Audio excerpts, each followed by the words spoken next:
በስመ አብ ወወልድ ወመንፈስ ቅዱስ አሐዱ አምላክ አሜን። አንድ አምላክ በሚሆን በአብ በወልድ በመንፈስ ቅዱስ ስም ጥር 21 በዚች ቀን አምላክን ለወለደች ለእመቤታችን ለከበረች ድንግል ማርያም የዕረፍቷ በዓል መታሰቢያ ነው።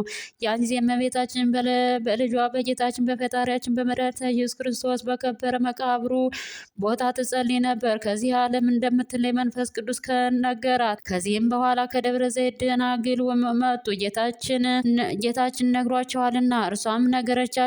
በዚያም ጊዜ እመቤታችን እንዲህ ብላ ጸለይ። ልጄ ወዳጄ ጌታዬ ፈጣሪ ኢየሱስ ክርስቶስ ሆይ ልመናዬን ተቀብለህ ደቀ መዝሙርህን ዮሐንስን በዚህ ሰዓት አምጣው። እንዲሁም ሕያዋን እንደሆኑ ሐዋርያትን ሁሉ ሰብስባቸው፣ የለያቸውን አምጣቸው። አንተ የሕያዋንና የሙታን አምላክ ነህና ለአንተ ምስጋና ይገባል። ለአንተ ምስጋና ይሁን ለዘላለሙ አሜን። በዚህች ጊዜ በመንፈስ ቅዱስ ትእዛዝ ከኤፌሶን ሀገር ዮሐንስን ደመና ተሸክሞ ወደ እመቤታችን ድንግል ማርያም አደረሰችው። ሰገደላትና በፊቷ ቆሞ እንዲህ አለ። ሰላምታ ይገባሻል ጌታችንና ፈጣሪያችን መድኃኒታችን ኢየሱስ ክርስቶስን የወለድሽው ጸጋን የተመላሽ ሆይ ደስ ይበልሽ። አንቺ ከዚህ ዓለም ተለይተሽ በክብር በምስጋና ወደ ዘላለም ሕይወት ትሄጃለሽና።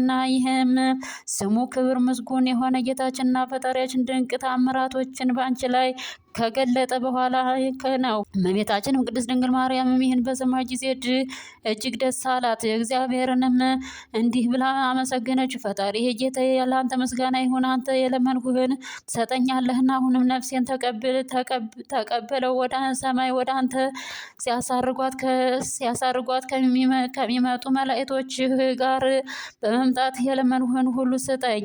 በዚያን ጊዜ ከሰማይ እንዲህ የሚል ቃል መጣ። እንሆ አሁንም መላእክት ይደርሳሉ። ሐዋርያትም ሁሉ ከምድር ዳርቻ በደመና ተጭነው ለሰማይ ለምድር ጌታ ለኢየሱስ ክርስቶስ እናቱ ወደ ሆነች ወደ ቅድስት ድንግል ማርያም ደርሳሉ። ወዲያውኑ ሁሉም ሐዋርያት የሞቱትም ከመቃብር ተነስተው ወደ እመቤታችን ደርሰው ሰገዱላት። አምላካችን ከአንቺ የተወለደ ጸጋን የተመላሽ ሆይ ደስ ይበልሽ፣ እርሱ ከዚህ ዓለም ለይቶ ቃል ኪዳን እንደሰጠሽ በክብር በምስጋና ከእርሱ ጋር ያሳርግሻል አሏት። በዚያን ጊዜ እመቤታችን በላይዋ ላይ ተቀመጠች። ሐዋርያትም እንዲህ አለቻቸው። ፈጣሪያችሁ ኢየሱስ ክርስቶስ እንደሚመጣ እናንተም እንዳያችሁ እንደማየው አሁን አወቅሁ። ከዚህ ከስጋዬ ወጥቼ ወደ ዘላለም ሕይወት እሄዳለሁ። ነገር ግን ትነግሩት ዘንድ እሻለሁ። ከዚህ ዓለም እንደምንለይ ከወዴት አወቃችሁ? ጴጥሮስና ሐዋርያት ሁሉም ወደ አንቺ እንመጣ ዘንድ መንፈስ ቅዱስ አዘዘን። በደመና ላይም በተጫንን ጊዜ ወደ አንቺ እንደ ዓይን ጥቅሻ ፈጥነን ደረስን አሏት። እመቤታችን ማርያም ይህንን ነገር ከሐዋርያት በሰማች ጊዜ ድምጿን ከፍ አድርጋ እንዲህ አለች። ጌታዬና ፈጣሪ ኢየሱስ ክርስቶስ ሆይ ክብር ምስጉን የሆነ ስምህን ፈጽሜ አመሰግናለሁ። የኔን የአገልጋይን መከራ ተቀብለህ ድንቅ ኃይልህን አድርገሃልና ከእንግዲህ ወዲህ ትውልድ ሁሉ ያከብሩኛል፣ ያመሰግኑኛል። ጸሎቴንና ምስጋናዬን ስትጨርስ ሐዋርያትን እንዲህ አለቻቸው። ጸሎቷንና ምስጋናዋን ስትጨርስ ሐዋርያት እንዲህ አለቻቸው። ዕጣን አምጥታችሁ በማዕጠን በየጌታዬን ኢየሱስ ክርስቶስን ስሙን ጥሩት። እርሱም እንዳዘዛችሁ አድርጉ። በዚያን ጊዜ የክብር ባለቤት ጌታችን ኢየሱስ ክርስቶስ እልፍ አእላፍ መላእክትን አጅበው እያመሰገኑት መጣና አረጋጋት። ያዘጋጀላትንም ተድላ ደስታ ነገራት። በዚህም ብዙዎች ድንቆች ታምራቶች ተደረጉ። ዕውሮች አይተዋልና አንካሶች ቀንተው ሲሄዱና ደንቆሮችም ሰምተውና ለምጻዮችም ነጹ። አጋንንትም ከሰዎች ወጥተው ሲሄዱ ዲዳዎች ተናገሩ። በሽታና ደዌ ያለበት ሁሉ ዳነ። እመቤታችንም ድንግል ማርያም ወዳለችበት ቤት በቀረቡ ጊዜ ከደዌያቸው ይፈወሳሉ። ከዚህም በኋላ እመቤታችን ተወዳጅ ልጇን እንዲህ አለችው። በአየር ውስጥ ተበትነው ከሚኖሩ ከሚያስደነግጡ የግርማ መላእክት የተነሳ ከእሳት ከባህርም አፈር እፈራለሁ። ጌታችንም ከእርሳቸው ለማንም በአንቺ ላይ ስልጣን የለውም አላት። ከስጋዋም በምትልበት ጊዜ ሲደርስ ሐዋርያትና ደናግል ተባረካቸው ዘንድ እያለቀሱ ለመኗት። እጅግም በላያቸው ዘርግታ ባረከቻቸው። በዚያን ጊዜ ጌታችንን ንጽሕት ነፍሷን ከስጋዋ ለይቶ በመለኮታዊ እጆቹ ይዞ በብርሃን ልብስ አጎናጽፎ ወደ ከፍተኛ መኖሪያ ከእርሱ ጋር አሳረጋት። ስጋዋንም ግን እንደሚገባ ገንዘው ወደ ጌቴሰማኒ ተሸክመው እንዲወስዷት ሐዋርያትን አዘዛቸው። ነፍሷ ከስጋዋ ከመውጣቷ በፊት በሰው አንደበት ይህ ነው ተብሎ የማይነገር ብርሃን አያየች ነበር። የክብር ባለቤት ጌታችን ኢየሱስ ክርስቶስ እንዲህ ስጋሽን ተድላ ወዳለበት ገነት አፈልሳለሁ፣ ዳግመኛም ስጋሽን ከነፍስሽ ጋር አዋህጄ አስነስቼ መላእክት በውስጡ በፊትሽ ሁሉም የሚያመሰግኑበት ተመሳሳይ በሌለው ተድላ ደስታ ባለበት ማደሪያ አኖርሻለሁ አላት። እመቤታችንም እንዲህ አለች፣ አቤቱ በረቀቀ ጥበብህ ይህን ሁሉ የሰራህ አመሰግንሃለሁ። ሁለተኛም ልመናዬን ትሰማ ዘንድ እለምንሃለሁ። በስሜ ወደ አንተ የሚለምኑትን ሁሉ ልመናቸውን ተቀበል።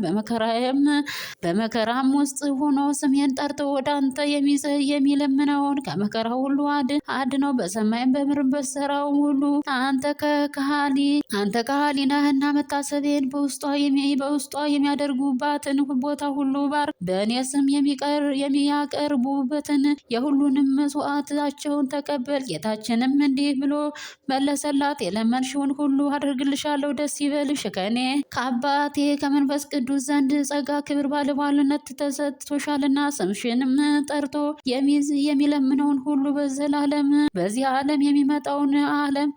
ዓለም የሚመጣውንም አያጣም። እመቤታችን ካረፈች በኋላ ጌታችን እንዳዘዛቸው ወደ ጌቴሰማኒ ሲወስዷት ሐዋርያት ገንዘው ተሸከሟት። አይሁድም በሰሙ ጊዜ ስጋዋን ሊያቃጥሉ መጡ። ከእርሳቸው አንዱ ከምድር ላይ ይጠላቸው ዘንድ የእመቤታችንን አልጋዋን ያዘ። ያን ጊዜ ከእግዚአብሔር የታዘዘ መልአክ እጆቹን በእሳት ሰይፍ ቀጣውና እጆቹ በአልጋው ላይ ተንጠለጠሉ። ያን ጊዜ በጌታችን አምኖ ወደ እመቤታችን እያለቀሰ እንዲህ ብሎ ለመነ። የእውነተኛ አምላክ የጌታ የኢየሱስ ክርስቶስ እናቱ አንቺ በእውነት ድንግል የሆንሽ በእኔ ላይ ይቅርታ ታድርጊልኝ ዘንድ እለምንሻለሁ። በሐዋርያት ልመና እጆቹ ተመልሰው እንደ ቀድሞ ደህኖች ሆኑ። በቀበሯትም ጊዜ ከዚህ 3 ቀን ኖሩ። እረፍታቸው የሆነ እሑድ በቀበሯትም ጊዜ ከዚህ 3 ቀን ኖሩ።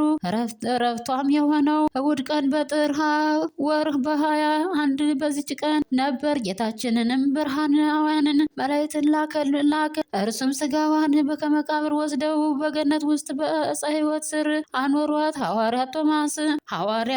ሐዋርያ ቶማስ ግን ያን ጊዜ አልነበረም። በደመና ላይም ተጭኖ እርሱ ሲመጣ መላእክት ሲያሳርጓት እመቤታችን አገኛት። መላእክትም ለአምላክ እናት ለእመቤታችን ድንግል ማርያምና እጅ ንሳ አሉት። እርሱም ሰገደላትና ተሳለማት። ከእርሷም ተባረከ። ከዚህ በኋላ ወደ ሐዋርያት ደረሰ። እርሱም እመቤታችንን ማርያምን እንደ አረፈችና እንደቀበሩትም ነገሩት። ቶማስም ስጋዋን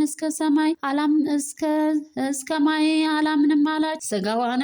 ስጋዋንም ያሳዩት ዘንድ ወደ መቃብር ባደረሱ ጊዜ በመቃብር ውስጥ ስጋዋን አላገኙም። ደንግጠውም አደነቁ። ያን ጊዜ ከመላእክት ጋር ወደ ሰማይ ስታርግ እመቤታችን እንዳገኛት ቶማስ ነገራቸው። ሐዋርያትም ይህን በሰሙ ጊዜ የእመቤታችን እረፍቷን ስላላዩ እጅግ አዘኑ። ስጋዋንም በምድር ውስጥ ይተው ዘንድ እንዳልወደደ በመንፈስ ቅዱስ አስገነዘባቸው። ከዚህ በኋላ አንድ ጊዜ ደግሞ እርሷን ያሳያቸው ዘንድ እንዳለው ጌታችን ቃል ኪዳን በማድረግ ተስፋ ሰጣቸው። እርሱም እስከ ነሐሴ 16 በተስፋ ኖሩ። የእድሜዋ ዘመን 64 ዓመት ነው። በአባቷና በእናቷ ቤት 3 ዓመት ከ7 ወር፣ በቤተ መቅደስ 12 ዓመት፣ በዮሴፍ ቤት 34 ዓመት ከ3 ወር። ከዚህ ከጌታ እርገት በኋላ በወንጌላዊ ዮሐንስ ቤት 14 ዓመት ኖረች። የሕይወት ድህነት አለኝታ የሆነች እርሷን እናቱን ስለሰጠ እግዚአብሔር ምስጋና ይሁን። በጸሎቱም ከክፉ ነገር ይጠብቀን፣ በረከቷም ከኛ ጋር ትኑር ለዘላለሙ አሜን። በዚህችም ዕለት የሮሚ ሀገር ንጉሥ የዘይኑን ልጅ የከበረች ኢላርያ አረፈች። የዚህች ቅድስት አባቷ እግዚአብሔርን የሚወድ ሃይማኖቱ የቀና ነው። ይህችን ቅድስት ኢላርያንና ሁለተኛዋን እህቷን ወለደ። ከእርሱም በቀር ወንድ ልጅ የለውም። ይህችም ቅድስት ኢላርያ የምንኩስና ልብስን የመላእክት አዜማት ትለብስ ዘንድ የምትለምን ሆነች። ከቤተ መንግስትም ወጥታ ለሰላም ልብሷን ለውጣ የወንድ ልብስ ለብሳ ወደ ግብፅ ሀገር ሄደች። ከዚያም ወደ አስቄጥስ ገዳም ደረሰች። በዚያም ስሙ አባ ጳውሜን የሚባለውን ፍጹም ሽማግሌ ጻድቅ ሰውን አገኝታ ሀሳቧን ሁሉ ነገረችው። እርሷ ሴት እንደሆነችም አስረዳችው። እርሱም በሚስጥሯን ሰውሮ ለብቻዋ በዋሻ ውስጥ አስገባት። ይጎበኛትና ይጎበኛ ልትሰራው የሚገባውን ያስተምራት ነበር። እንደዚህም ሁሉ 12 ዓመት ኖረች። ስንት ስለሌለበት ለአረጋውያን መነኮሳት ጀንደረባት ልትመስላቸው ነበር። በወንድ ስም አጠራር አባ ኢላርያኖን ኤራላኑን ብለው ይጠሯታል። ከአባቷ ዘንድ በቀረች በሁለተኛዋ ግን እርሱ ሰይጣን አደረባትና ያሰቃያት ጀመር። ያድኗት ዘንድ ለባለ መድኃኒቶች አባቷ ብዙ ገንዘብ ሰጠ፣ ግን አልታያቻቸውም። ከዚህ በኋላ የከበረ አረጋውያን መነኮሳት ወዳሉበት አስቄጥስ ገዳም ይልካት ዘንድ መኳንንቶቹ መከሩ። የቅድስት ናቸው ወሬ በሮም ሀገሮች ሁሉ ተሰምቶና በዚያን ጊዜ ወደ ቅዱሱ ከብዙ ሰራዊት ጋር ላከ። ለቅዱሳኑም መልእክት ጻፈላቸው እንዲህ ሲል የተከበራችሁ አባቶች ሆይ የደረሰብኝን ሐዘን አስረዳችኋለሁ። እግዚአብሔር ሁለት ሴቶች ልጆችን ሰጥቶኝ ነበር። እንዲሁ ከዓለም ሸሸት ወደ የት ቦታ እንደሚኖር አላወኩም። በሁለተኛዋም በላይዋ እርኩስ መንፈስ ተጫነባት። እኔ መጽናኛ ትሆነኛለች ብዬ ያሰቡት ነበር። አሁንም በጸሎታችሁ እግዚአብሔር ያድናት እንድትጸልዩ እኔ ቅድስትናችሁን እለምናለሁ። ቅዱሳን መነኮሳትም የንጉሱን ደብዳቤ ባነበቡ ጊዜ በላይዋ ሊጸልዩ ጀመሩ። በላይዋ ያደረ ሰይጣንም ከኢላርያ በቀር ከማደሪያዋ የሚያስወጣ የለም ብሎ ጮኸ። ከአረጋውያንም ጃንደረባ የሚሏቸውን ኢላርያን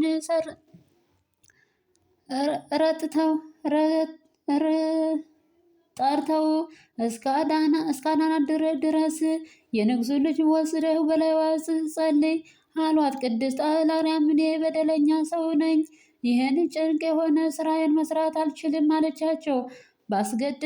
ባስገደዷትም ጊዜ ወደ በዓቷ ወስዳ በላይዋ ጸለየች። ሰይጣንም ትቷት ሸሸ። በጥቂት ቀንም ዳነች። ቅድስት ኢላርያ እና እህቷ እንደሆነች ታውቃለች። ስለዚህ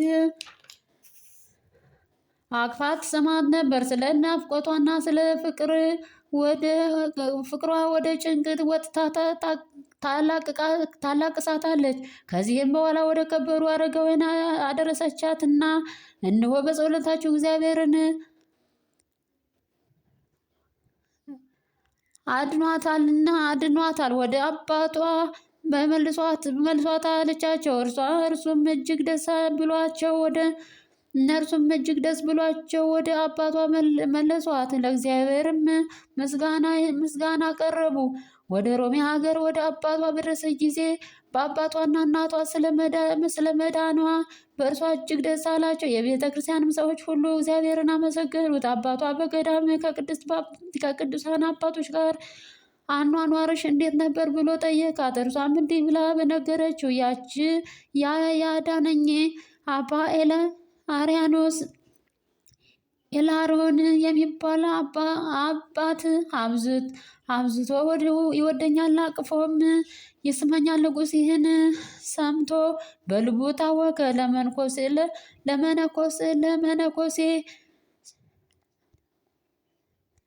ለመነኮሰ ሴቶችን መሳም ይገባዋልን አለ። በዚያንም ጊዜ በእኔ ላይ ይጸልይ ዘንድ አገሬንም ይባርክ ዘንድ ልጅን ያዳናትን አባ ኢላሪዮንን ወደ እኔ ላኩልኝ የሚል ደብዳቤ ጽፎ ወደ ቅዱሳን አረጋውያን ላከ። አረጋውያንም ቅድስት ኢላሪያን ጠርተው ወደ ንጉሥ እንድትሄድ አዘዟት። እርሷም ይተዋት ዘንድ አረጋውያንን አባቶች አልቅሳ ለመነቻቸው። እነርሱም እንዲህ አሉ፣ ይህ ንጉሥ ክርስቲያኖችን የሚወድ ጻድቅ ነው። ቅዱሳት መጻሕፍትን እንደሚያዝኑ ትእዛዙን መተላለፍ አይቻልም። ይህንንም ብለው አስገድደው ላኳት። ወደ ንጉሥም በደረሰች ጊዜ የንጉሥና የቤተ መንግስት ሰዎች ሁሉም በክብር ተቀብለው ተሳለሟት። ከዚህም በኋላ ንጉሥና ንግስቲቱ ለብቻቸው ሆነው ወደ ውስጣቸው አዳራሽ አስገቧትና ንጉሡ እንዲህ ብሎ ጠየቃት። አንተ ልጄን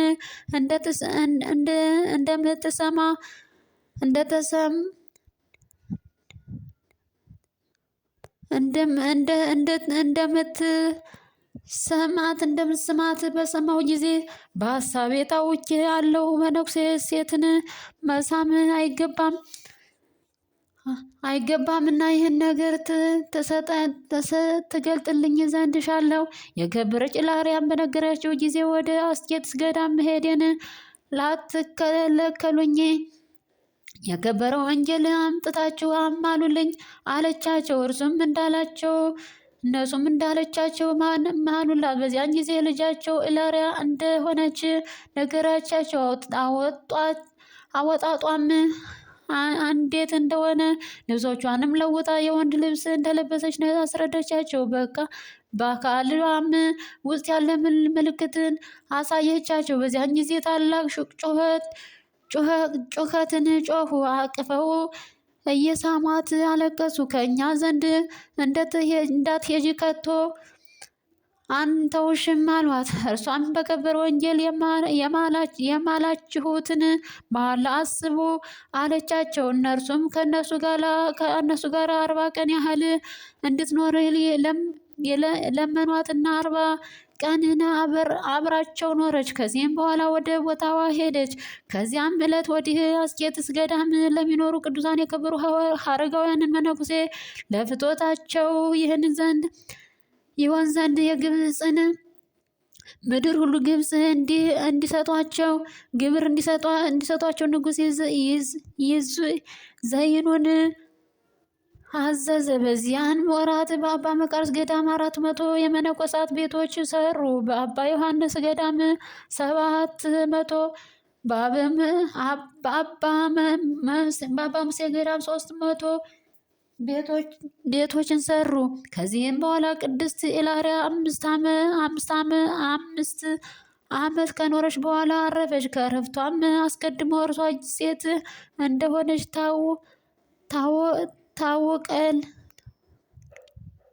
ያወቀ የለም። ለእግዚአብሔር ምስጋና ይሁን። እኛንም በዚች ቅድስት ጸሎት ይማረን፣ በረከቱ ከእኛ ጋር ትኑር ለዘላለሙ አሜን። በዚች ዕለት የኑፋስ ኤጲስቆጶስ የባለ ልዮን ወንድም የከበረ ጎርጎርዮስ የእረፍቱ መታሰቢያ ነው። እነሆ የአባቱና የወንድሙን መታሰቢያቸው በዚህ ወር ጥር 6 ቀን ተጽፏል ጽፈናል። ይህ ቅዱስ ጎርጎርዮስ እጅግ የተማረ አዋቂ ነበር። በደሴቶች ላይ ኤጲስቆጶሳትን ተሾመ። እንሆ በዚህ ወራት በ15 ቀን የሆነውን ገድሉን ጥቂት እንጽፋለን። ስለ እርሱም እንዲህ ተባለ። እርሱ መስዋዕትን ለማክበር በሚቀድስ ጊዜ መሠዊያው ላይ ሲወርድ መንፈስ ቅዱስን የሚያየው ሆነ። ከዚህም በኋላ ኪሩብን ያየው፣ በደረቱም ውስጥ አቀፈው። በመሠዊያውም ላይ ሳለ ወደ ዝምታና ተደምኖ አደረሰው። ሰዎችም ሁሉ ስጋው እንቅልፍ የሚያንቀላፋ ይመስላቸው ነበር። ኤጲስቆጶስነት ሹመት 33 ዘመናት በተፈጸሙለት ጊዜ ወንድሙ ቅዱስ ባስልዮስ ሊጠይቀው መጣ። እርሱ ከተጋድሎ ብዛት የተነሳ በጽኑ ደዌ የሚታመም ሆኖ ነበርና በቅዱስ ባስልዮስም መምጣት ደስ አለው። ቅዱስ ጎርጎርዮስም እንደ ልማዱ ሊቀድስ ወደ መሠዊያው በወጣ ጊዜ የከበረች ድንግል እመቤታችን ተገለጸችለትና ዛሬ ወደ እኔ ትመጣለህ አለችው። የቁርባኑንም ቅዳሴ ሲጨርስ ሕዝቡ በቀናች ሃይማኖት ጸንተው እንዲኖሩ መከራቸውና ያስተምራቸው ዘንድ ወንድሙን ባስልዮስን ለመነው። እርሱም እንደሚያንቀላፋ ሆነ።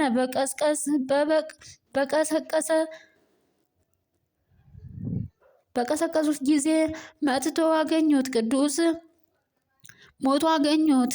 ቅዱስ ባስልዮስም እሳትን እንዲሰሩለት አዘዛቸው። ጸሎታቸውንም በመጸለይ መዝሙራትንም በመዘመር በማመስገንም እንደሚገባ ገንዞ በመቃብር ውስጥ አኖሩት። ለእግዚአብሔር ምስጋና ይሁን፣ በረከቱ ከኛ ጋር ትኑር ለዘላለሙ አሜን። በዚህች ዕለት በሰማዕትነት የሞተ በዋሻ የሚኖሩ የኒቆላዎስ እና ኤጲስቆጶስ አባ ፈቅጥሮር መታሰቢያቸው ነው። በረከታቸው ከኛ ጋር ትኑር አሜን። በዚህች ቀን በናፍቶ ንጉሥ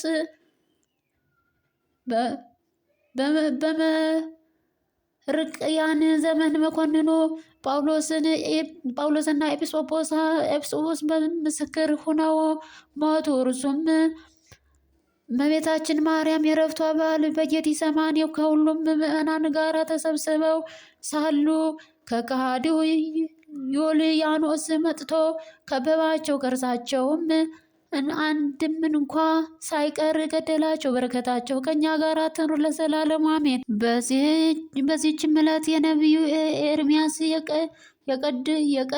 የቀውስጥዮስ የዮሐንስና የአባ እስክንድሮስ እመቤታችንም ከመጥምቁ ዮሐንስ ጋር በደብረ ማህያው የተገለጠችበት ሲሆን የሁሉም መታሰቢያቸው ነው። ለእግዚአብሔር ምስጋና ይሁን፣ እኛንም በቅዱሳን ሁሉ ጸሎት ይማረን ለዘላለሙ አሜን። ጌታ ሆይ ከብልጽግናቸው ብዛት የተነሳ ብዙ መባ ካስገቡት ይልቅ የድሃይቱን አነስተኛ መባ እንደተቀበለው ጊዜ የሚያገሉ እልፍ አእላፍ መላእክትን እያሳሰበ ችግር ጊዜ ማገሮል ምስጋና ተቀበል። እናንተም ቅዱሳን ነቢያት፣ የወንጌል ሰባኪያን ሐዋርያት፣ ሰማዕታትና ጻድቃን፣ ትጉሃን መላእክት፣ ፍጹማን ደናግል እንዲሁም ደጋጎች መነኮሳት ሆይ ልጅ አዋቂ ሰዓት ላይ የምንሰበሰበትን የጉባኤ ቦታ ባርኮ ይህንን መጽሐፍት ወረቀት አዘጋጅ ብራና ደምጦ የጻፈውን ያጻፈውን ከግዕዝ ወደ አማርኛ የተረጎመ ቃልንም አሁን በእርጋታ መንፈስና በተመስጦ ሌላ አዳመጥ በደለኛን ሁሉ የምታስበር በጌታ እናቱ በማርያም ጸሎት ኢየሱስ ክርስቶስ በአንድነት ይማር። ኢየሱስ ክርስቶስ በአንድነት ይማር። ኢየሱስ ክርስቶስ በአንድነት ይማር ለዘላለሙ አሜን።